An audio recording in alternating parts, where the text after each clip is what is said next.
நாம் தியானிக்கும்படியாக தெரிந்து கொண்ட வேத வசனத்தை கர்த்தருடைய பிள்ளைகளில் ஒருவர் சத்தமா வாசிக்கலாம். ஏசாயா தீர்க்கதரிசியின் புஸ்தகம் அதன் 32ஆம் அதிகாரம் 1-2 வசனத்தை ஒருவர் சத்தமா வாசிக்கலாம். இதோ ஒரு ராஜா நீதியாக அரசாளுவார், பிரபுக்களும் நியாயமாக துரைத்தனம் பண்ணுவார்கள். ஆண்டவருடைய வேதம் சொல்லுகிறது, இதோ ஒரு ராஜா நீதியாய் அரசாளுவார். அல்லேலூயா. எனக்கு அன்பான கர்த்தருடைய பிள்ளைகளே, நம்முடைய உலகம் முழுவதும் ஆளுகை செய்கிறதற்கு ஒரு ராஜா இந்த உலகத்திலே வரப்போகிறார். அல்லேலூயா. அவருடைய பேர் ஆண்டவராகிய இயேசு கிறிஸ்து. இயேசு கிறிஸ்துவனுடைய இன்னொரு பேர் மகாராஜா. அவர் ஆளுகை செய்கிறவர். ஆகையால்தான் ஏசாயா தீர்க்கதரிசி இப்படியாக சொல்லுகிறான், ஒரு ராஜா நீதியாய் அரசாளுவார் என்று சொல்லி அங்கே தீர்க்க தரிசனமாக எழுதியிருக்கிறதை பார்க்க முடிகிறது.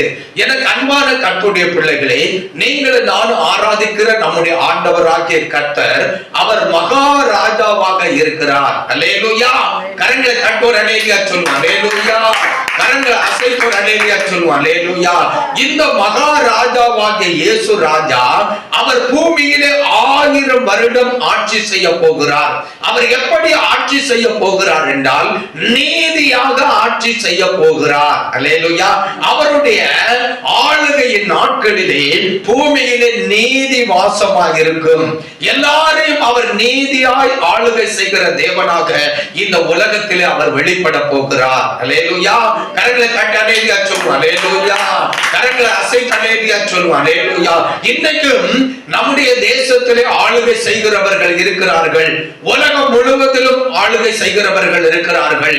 ஆனால் நீதியான ஆளுகை செய்கிறார்களா என்று கவனித்து பார்த்தால் இந்த உலகத்தில் ஆளுகை செய்கிறவர்களுடைய ஆளுகை நீதியான ஆளுகை இல்லை. அல்லேலூயா. அல்லேலூயா. ஆனால் வரப்போகிற மகாராஜாவாகிய இயேசு ராஜா பூமியில ஆளுகை செய்யும் பொழுது எல்லா ஜனங்களையும் நீதியாக அவர் ஆளுகை செய்வார். அவருடைய ஆளுகை நீதியாக இருக்கும். ஆகையால்தான் வேதத்திலே தெளிவாய் தீர்க்கதரிசியை கொண்டு தீர்க்க தரிசனம் உரைத்திருக்கிறார் கர்த்தர், இதோ ஒரு ராஜா அவர் நீதியாய் ஆளுகை செய்வார். அல்லேலூயா. நீங்கள் நானும் ஆராதிக்கிற ஆண்டவர் அவர் நீதியாக இந்த உலகத்தை ஆளுகை செய்ய போகிறார்.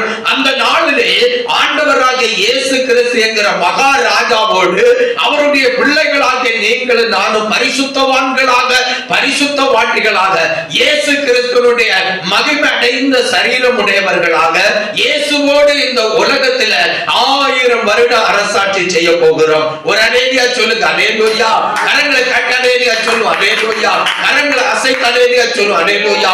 அவருடைய நாளிலே பிரபுக்களும் நீதியாக நியாயமாக துரைத்தனம் பண்ணுவார்களாம். அல்லேலூயா. பிரபுக்கள் அன்னைக்கு நீதியாக நியாயமாக துரைத்தனம் பண்ணுவார்கள். அல்லேலூயா.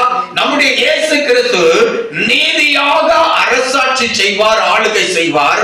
பிரபுக்கள் நியாயமாய் துரைத்தனம் பண்ணுவார்கள். அல்லேலூயா. இன்னைக்கு துரைத்தனம் பண்ணுகிறவர்களும் உலகத்தில் இருக்கிறார்கள். ஏராளம் துரைத்தனம் பண்ணுகிறவர்கள் நல்லவர்களாக இருக்கிறார்கள். பிரபுக்களாக வாழுகிறவர்கள் மக்களுக்கு நன்மை செய்கிறார்கள். ஆனால் ஏராளமானவர்கள் லஞ்சம் வாங்கி நியாயத்தை புரட்டி நல்லவர்களுக்கு விரோதமான பொய்யான வழக்குகளை தொடுத்து கர்த்தருடைய பிள்ளைகளை ஒடுக்குகிறவர்களாக நல்லவர்களை கெடுக்கிறவர்களாக செயல்படுகிற பிரபுக்களும் துரைத்தனம் பண்ணுகிறவர்களும் காணப்படுகிறார்கள். அல்லேலூயா. ஆனா ஆண்டவராக இயேசு கிறிஸ்துவினுடைய ஆளுகையில துரைத்தனம் பண்ணுகிற பிரபுக்கள் நியாயமாய் அவர்கள் துரைத்தனம் பண்ணுவார்கள். ஒரு அல்லேலூயா சொல்லுங்க. அல்லேலூயா. கரங்களை தட்டி அல்லேலூயா சொல்லுங்க. அல்லேலூயா. கரங்களை அசைத்து அல்லேலூயா சொல்லுங்க. அல்லேலூயா. அன்னைக்கு எல்லா ஜனங்களுக்கு நியாயம் உண்டாயிருக்கும். நாம் நியாயமான வழக்குகளை கொடுக்கிறவர்களாக அந்த வழக்குகளிலே நியாயத்தை உலகத்தை நாம் விசாரித்து நமக்கு நியாயம் செய்கிறவர்களாக பாருங்கள், பிரபுக்கள் துரைத்தனம் பண்ணுகிறவர்களாக இருப்பார்கள். யாருக்கும் அநீதி நடைபெறாது, யாரும் அநீதியாக இருந்து செயல்பட மாட்டார்கள். அல்லேலூயா. இப்படி ஒரு ஆளுகை பூமியில் வரப்போகிறது. அந்த ஆளுகைக்கு தலைவராக இயேசு மகாராஜா இருக்க போகிறார். துரைத்தனம் பண்ணுகிற பிரபுக்களாக கர்த்தருடைய பரிசுத்தவான்களும் பரிசுத்தவான்களும் இந்த உலகத்திலே நியாயமாய் துரைத்தனம் பண்ணுகிறவர்களாக அவர்கள் வாழ்ந்திருக்க போகிறார்கள். ஒரு அல்லேலூயா சொல்லுங்க. அல்லேலூயா. கரங்களை தட்டி அல்லேலூயா சொல்லுங்க. அல்லேலூயா. கரங்களை அசைத்து அல்லேலூயா சொல்லுங்க. அல்லேலூயா. கீழே வாசிக்கலாம். அவர் காற்றுக்கு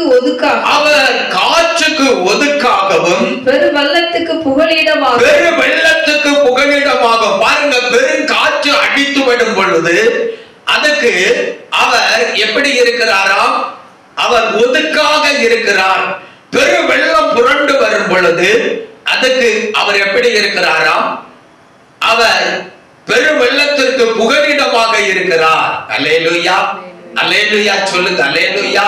அல்லேலூயா. அடுத்த கீழே வாசிங்க. வறண்ட நிலத்திற்கு நீர்க்கால்களாக வறண்ட நிலம் எங்கெல்லாம் இருக்கிறதோ அந்த வறண்ட நிலத்திற்கு அவர் நீர்க்கால்களாக இருக்கிறார். அடுத்த கீழே வாசிங்க. விடாய்த்த பூமிக்கு பெருங்கன்மலையின் நிழலாகவும் இருக்கிறார். விடாய்த்த பூமிக்கு பெருங்கன்மலையின் நிழலாகவும் இருக்கிறார். அல்லேலூயா.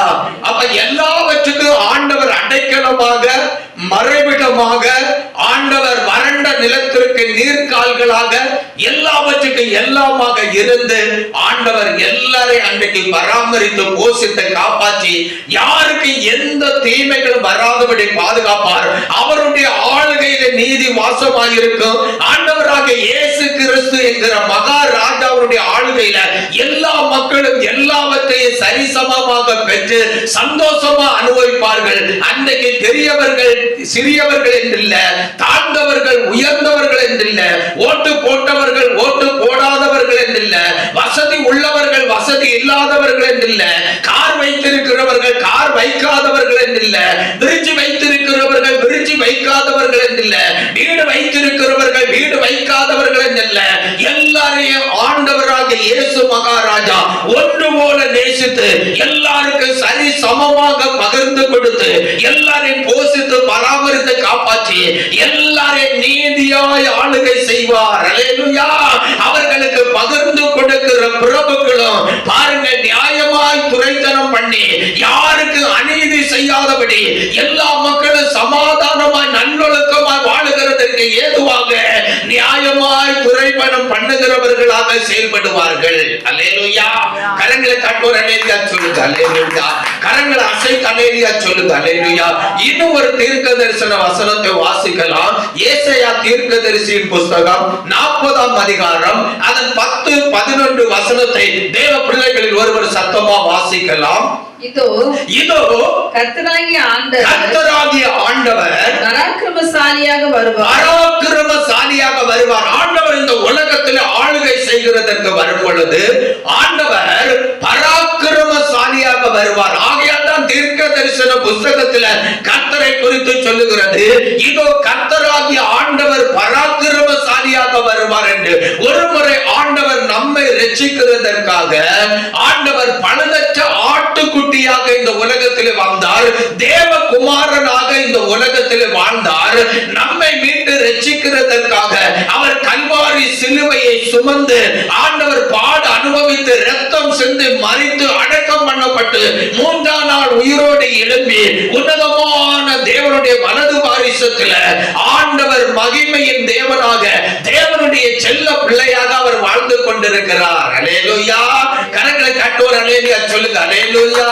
கரங்களை அசைத்து அல்லேலூயா சொல்லுங்க. அல்லேலூயா. இனி ஆண்டவர் இந்த உலகத்தில் ஆளுகை செய்கிறதற்காக வரப்போகிறார். அப்படி அவர் வரும் பொழுது பராக்கிரமசாலியாக இந்த உலகத்தில் வருவார். அவர் பராக்கிரமசாலியாக இந்த உலகத்தில் ஆளுகை செய்கிறதற்கு வருகிறதற்கு முன்பாக ஆண்டவராக இயேசு கிறிஸ்து தமது பிதாவுடைய நாமத்தை தரித்தவராக தம்முடைய பரிசுத்தவான்களோடு சேர்ந்து தேவனுடைய பாருங்க தூதர்கள் பிரதான எக்கால சத்தத்தோடு, தூதர்களுடைய எக்கால சத்தத்தோடு ஆண்டவர் மத்திய ஆகாசத்தில் இறங்கி வருவார். அப்பொழுது கர்த்தருக்காக காத்து கொண்டிருக்கிற மணவாட்டி சபை மக்கள் பழுதற்றவர்களாக, கரையற்றவர்களாக, பிழை இல்லாதவர்களாக வாழுகிற மகிமை உள்ள மணவாட்டி சபையை ஆண்டவர் மத்திய ஆகாசத்தில் எடுத்துக்கொண்டு போகிறதற்கு, அங்கே 7 வருஷம் விருந்து தருகிறதற்காக ஆண்டவர் மத்திய ஆகாசத்தில் வரப்போகிறார். அல்லேலூயா, அல்லேலூயா. கரங்களை தட்டி அல்லேலூயா சொல்லுவோம். அல்லேலூயா. கரங்களை அசைத்து அல்லேலூயா சொல்லுவோம். அல்லேலூயா. இது முடிந்த பிறகு சில காரியங்கள் இந்த உலகத்தில் சம்பவிக்கும். அவைகளுக்கு பிறகு ஆண்டவர் இந்த உலகத்தை தம்முடைய ராஜ்யத்துக்கு உட்படுத்தி அவைகளில் அவர் ஆளுகை செய்கிறவராக, ராஜாதி ராஜாவாக, கர்த்தாதி கர்த்தாவாக, பராக்கிரமசாலியாக, யுத்த வீரராக இந்த உலகத்தில் அவர் வரப்போகிறார். அல்லேலூயா. அவர் வரும் பொழுது எப்படி அவர் ஆளுகை செய்வாரா? கீழே வாசிங்க. அவர் தமது புயத்தினால் அரசாள்வார். அவர் தமது புயத்தினாலே அரசாள்வார். அல்லேலூயா. அவருக்கு பெரிய புயம் இருக்கிறது, பெரிய படைபலம் இருக்கிறது. அந்த படைபலமாகிய தமது புயத்தை கொண்டு அவர் ஆளுகை செய்வார். அல்லேலூயா. ஆண்டவராகிய இயேசு கிறிஸ்துவை குறித்து தீர்க்க தரிசன புத்தகத்தில் சொல்லப்பட்டிருக்கிறது, அவர் தேவனுடைய புயபலமானவர் என்று சொல்லப்பட்டிருக்கிறது. அல்லேலூயா. ஆண்டவராகிய இயேசு கிறிஸ்து பிதாவாகிய தேவனுடைய புயபலமானவர். அந்த புயபலத்தை கொண்டுதான் தேவன் எல்லாவற்றையும் ரட்சிக்கிறார். பாருங்க, ஆண்டவராகிய இயேசு கிறிஸ்துவினுடைய புயபலமானவர் நீங்கள் நானும் தான். அல்லேலூயா. ஆண்டவர் தம்முடைய புயமாக இந்த உலகத்திலிருந்து அவருடைய பரிசுத்த ஆவியினாலும் சத்திய வசனத்தினாலும் மறுபடி நம்மை ஜெனிப்பித்து அவருக்காக மீட்டுக் கொண்டிருக்கிறார். இப்ப உங்களையும் என்னையும் தேவன் தம்முடைய வல்லமையினால நிரப்பி அவருடைய புயமாக, அவருடைய புயபலமாக நம்மை மாற்றிவிட்டார். நம்மை கொண்டு தேவன் பூமியில ஆளுகை செய்வார். அரசாட்சி செய்கிறதற்காக அவர் ஏற்படுத்தப்பட போகிறார். ஒரு அல்லேலூயா சொல்லுங்க. அல்லேலூயா. கரங்களை தட்டி அல்லேலூயா சொல்லுங்க. அல்லேலூயா. அப்ப தேவனுடைய புயத்தை கொண்டு, கர்த்தராகிய இயேசு கிறிஸ்துவினுடைய புயத்தை கொண்டு அவர் ஆளுகை செய்ய போகிறார். கர்த்தருடைய புயமாக நாமும் அன்றைக்கு ஆண்டவருடைய ஆளுகையில இருந்து ஆளுகை செய்கிறவர்களாக வாழ்வோம் என்கிறது நிச்சயம். அல்லேலூயா. அடுத்த கீழே வாசிக்கலாம். இதோ அவர் அளிக்கும் பலன், அவரோட கூட வருகிறது. பாருங்க, ஆண்டவர் தம்முடைய பிள்ளைகளுக்கு அவர் அளிக்கிற பலன் அவரோடு கூட வருகிறது. அல்லேலூயா. ஆண்டவருக்காக நிந்தைகளை, அவமானங்களை, பாடுகளை, பழிச்சொல்களை சுமந்து ஒன்றை குறித்து கவலைப்படாதபடி இயேசு கிறிஸ்து நாமத்தை தரித்து கொண்டு பிதா குமாரன் பரிசுத்த ஆவி நாமத்தினாலே முழுகி ஞானஸ்நானம் எடுத்து ஆண்டவருடைய சரீரமாகிய சபையில கூட்டி சேர்க்கப்பட்டு கர்த்தருடைய சத்திய வசனத்தை கேட்டு அப்போஸ்தல உபதேசத்திலே நிலைத்திருந்து வாழுகிற பிள்ளைகளுக்கு ஆண்டவர் மிகுந்த பலனை தரப்போகிறார் அந்த நாளில். அல்லேலூயா. அந்த பலன் நாம் பெற்று அனுபவிக்கிறதற்காக ஆண்டவர் நமக்கு நல்ல பலனை நமக்காக அவருக்கு முன்பாக கொண்டு வருகிறார். அல்லேலூயா. தேவனுடைய பிள்ளைகளாகிய நீங்களும் நானும் ஆண்டவருக்காக இன்னைக்கு பரிசுத்தமா வாழுகிறது நிமித்தம், ஆண்டவருக்கு ஊழியம் செய்கிறது நிமித்தம், ஆண்டவரை ஆராதித்து சேவித்து ஆத்துமாக்களை ஆதாயம் செய்கிறதற்கு தக்க பலனை ஆண்டவர் நமக்கு அன்னைக்கு தர, அந்த பலனை அவருக்கு முன்பாக நமக்காக கொண்டு வர போகிறார். நீங்களும் நானும் கர்த்தரிடத்தில் இருந்து அந்த பலனை பெற்று அனுபவிக்கிற பிள்ளைகளாக, நாம் கர்த்தருடைய சரீரமாகிய சபையில நிலைத்திருந்து வாழுகிற பிள்ளைகளாக காணப்பட வேண்டும். அல்லேலூயா. கரங்களை காட்டுவோர் அல்லேலூயா சொல்லுவோம். அல்லேலூயா. கரங்களை அசைத்து அல்லேலூயா சொல்லுவோம். அல்லேலூயா. எனக்கு அன்பான கர்த்தருடைய பிள்ளைகளே, கர்த்தருடைய சரீரமாகிய சபையை குறித்த அறிவு நமக்கு வேணும். கர்த்தருடைய சரீரமாகிய சபையில் உண்டான போதனைகளை, உபதேசங்களை குறித்த அறிவு நமக்கு வேண்டும். நாம் கர்த்தருடைய சரீரமாகிய சபையில் உண்டான அப்போஸ்தல உபதேசங்களை கேட்டு ஆண்டவருடைய சத்திய கற்பனைகளை கைக்கொள்ளுகிறவர்களாக வாழ வேண்டியது அவசியமாயிருக்கிறது. வேத வசனத்தின்படி நாம் வாழாவிட்டால், வேத வசனத்தை கேட்டு அதை கை கொண்டு நடக்காவிட்டால் நாம் தேவன் தருகிற நன்மைகளை பெற்று அனுபவிக்க முடியாதுங்கிறத அறிந்து கொள்ளணும். ஒருவேளை நம்ம பல வருடம் கிறிஸ்தவர்களாக இருப்போம், ஆண்டவருக்கு ஊழியம் செய்கிறவர்களாக இருப்போம், கர்த்தருடைய வார்த்தையை பிரசங்கம் பண்ணுகிறவர்களாக இருப்போம், அல்லது கர்த்தருக்கு பாடல் ஆராதனை நடத்துகிறவர்களாக இருப்போம், அல்லது பெரிய ஜெபக்குழுக்களை நடத்துகிறவர்களாக இருப்போம். எப்படி இருந்தாலும் ஆண்டவருடைய வார்த்தையை நம்ம எல்லாரும் கை கொள்ள வேண்டும். ஆண்டவருடைய வார்த்தைய நம்ம கேட்டு அதை கை கொண்டு நடக்கும் பொழுதுதான் ஆண்டவருக்கு முன்பாக வருகிற நன்மைகளை நாம் பெற்று அனுபவிக்க முடியும். வெறுமை கடமைக்காக கிறிஸ்தவர்கள் என்கிற பெயர்ல நம்ம வாழ்ந்து கொண்டிருப்போமானால், இம்மைக்காக கிறிஸ்துவின் மேல நம்பிக்கை வைத்து கிறிஸ்தவர்களுடைய பேரை சொல்லி கிறிஸ்துவை ஏமாற்றி வாழ்ந்து கொண்டிருப்போமானால் அந்த நல்ல பலனை நம்ம பெற்றுக்கொள்ள முடியாது. இன்னைக்கு பாருங்க, உலகம் முழுவதிலும் கேடுகெட்ட கிறிஸ்தவர்களாக மாறிவிட்டது. கிறிஸ்தவ சமுதாயம் என்கிறது கர்த்தருக்கு விரோதமான கிரியைகளை நடப்பிக்கிற ஒரு சமுதாயமாக மாறிவிட்டது. அல்லேலூயா. ஆதியிலே பெந்தேகோஸ்தே நாளிலே கர்த்தர் பரிசுத்த ஆவியை 120 பேர் மேல ஊற்றினார். அவர்களை கொண்டு சபையை உருவாக்கி அவர்களை சபையாக எருசலேமிலே ஸ்தாபித்து அவர்களிலிருந்து உலகம் முழுவதில் சபையை பாருங்கள் பிரிந்து போக வைத்து அந்த சபையை எங்கும் அவர் பாருங்கள் ஆண்டவர் ஸ்தாபித்து கட்டி எழுப்பி ஆத்துமாக்களை சபையிலே அவர் சேர்க்கிறவராக இருந்தார். அன்னைக்கு பாருங்க, சரியான அப்போஸ்தல உபதேசத்தில் சபை வளர்ந்து பெறுகிறது. வேத வசனம் எல்லா ஜனங்களுக்குள்ளும் பலுகி பெருகி விருத்தி அடைந்தது. வசனத்தை கேட்ட எல்லா ஜனங்களும் பரிசுத்த ஆவியை பெற்று மனமகிழ்ச்சியா கர்த்தரை ஆராதித்தார்கள், சேவித்தார்கள். ஆண்டவருடைய வசனத்தை மன வாஞ்சியா கேட்டார்கள். ஆண்டவருடைய வசனத்தை கை கொண்டு நடந்தார்கள். அல்லேலூயா. கரங்களை தட்டி அல்லேலூயா சொல்லுங்க. அல்லேலூயா. கரங்களை அசைத்து அல்லேலூயா சொல்லுங்க. அல்லேலூயா. அதற்கு பிறகு பாருங்க, ரோமர்களுடைய பாருங்கள் அரசாட்சி இந்த கிறிஸ்தவர்களுக்குள்ளே புகுந்து கிறிஸ்தவர்களுக்குள் இருக்கிற சத்திய உபதேசத்தை மாற்றி உலக வழிபாடுகளை கிறிஸ்தவர்களுக்குள்ளே கொண்டு வந்து கிறிஸ்துவனுடைய சத்திய மார்க்கம் அழிகிறதற்கு காரணமாக மாறிவிட்டார்கள். அவர்கள் தான் கள்ள கிறிஸ்தவர்களாக மாறி உலகம் முழுவதிலும் பரவி இருக்கிறார்கள். அவர்களுடைய பேர் கிறிஸ்தவர்கள் அல்ல. கிறிஸ்துவின் மார்க்கத்துக்கு விரோதமான பொய் உபதேசங்களை போதித்து விக்கிர வழிபாடுகளை செய்து தெய்வம் அல்லாதவைகளுடைய பேரை தெய்வம் என்று சொல்லி அவைகளினாலே கிறிஸ்தவ மார்க்கத்திற்கு பாருங்கள் மிகுந்த கேவலத்தையும் கேட்டையும் உலகத்தில் கர்த்தருடைய ஜனங்கள் என்று சொல்லுகிற வாழுகிற மக்களுக்குள்ள பலவிதமான பொய்யான உபதேசத்தை கொடுத்து ஜனங்களை வஞ்சித்து கேட்டுக்கு நேராக நடத்துகிறவர்களாக மாறிவிட்டார்கள். இதனால கர்த்தருடைய சத்திய மார்க்கம் அழிந்து போய்விட்டது. அல்லேலூயா. கரங்களை தட்டுற அல்லேலூயா சொல்லுங்க. அல்லேலூயா. கரங்களை அசைத்து அல்லேலூயா சொல்லுங்க. அல்லேலூயா.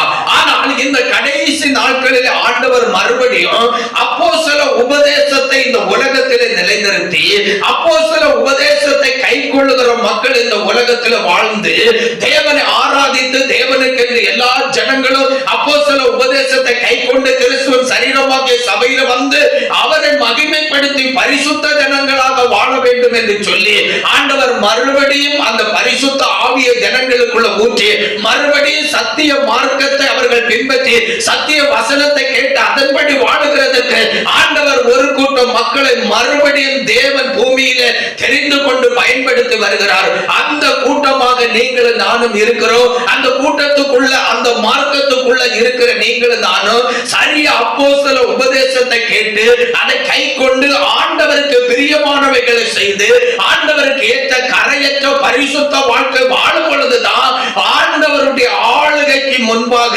நாம் நிலைத்திருந்த ஆளுகை செய்கிறவர்களாக காணப்படுவோம். ஆண்டவர் நம்முடைய நல்ல பரிசுத்த வாழ்க்கைக்கு ஏற்ற பலனை அவர் கொண்டு வரும் பொழுது அந்த பலனை நாம் பெற்று அனுபவிக்கிறவர்களாக வாழ்வோம். அல்லது பேர் கிறிஸ்தவர்களாக உலகத்தையும் ஜனங்களை வஞ்சித்து நரகத்துக்கு கொண்டு போகிற கிறிஸ்தவர்களாக நீங்க வாழ்ந்து கொண்டிருப்பீர்கள். ஆனால் நீங்க கர்த்தரிடத்தில் ஒரு நன்மையை பெற்றுக்கொள்ள முடியாது. நீங்க கர்த்தருடைய ஆளுகையில நிலைத்திருக்க முடியாது. நீங்க தேசத்தில் இராதபடி அறுப்புண்டு போவீர்கள் என்கிறது நிச்சயம். ஒரு அல்லேலூயா சொல்லுங்க. அல்லேலூயா. கரங்களை தட்டி ஒரு அல்லேலூயா சத்தமா சொல்லுவோம். அல்லேலூயா. எனக்கு அன்பான கர்த்தருடைய பிள்ளைகளே, நாம் இந்த கடைசி காலத்தில் வாழ்ந்து கொண்டிருக்கிறோம். தெரிந்து கொள்ளப்பட்டவர்களை வஞ்சிக்கிற காலமாக இருக்கிறது. ஆகிய நாம் விழிப்புள்ளவர்களாக இருந்து பொய் உபதேசங்களுக்கு கட்டு கதைகளுக்கு செவி கொடுக்காதபடி கள்ள ஊழியக்காரர்களுக்கு கள்ள ஊழியக்காரிகளுக்கு செவி கொடுக்காதபடி கர்த்தருடைய மார்க்கத்தை சார்ந்தவர்களாக கர்த்தருடைய சத்திய வசனத்தை போதிக்கிற பிள்ளைகளுக்கு செவி கொடுத்து சத்திய வேத மார்க்கத்தை நீங்கள் கை கொள்ளுகிறவர்களாக கர்த்தருக்குள்ளே நிலைத்திருக்கிறவர்களாக வாழ வேண்டியது அவசியம். அப்படி வாழும் பொழுது மிகுந்த பிரதிபலனை ஆண்டவரிடத்திலிருந்து பெற்று அனுபவிப்பீர்கள்.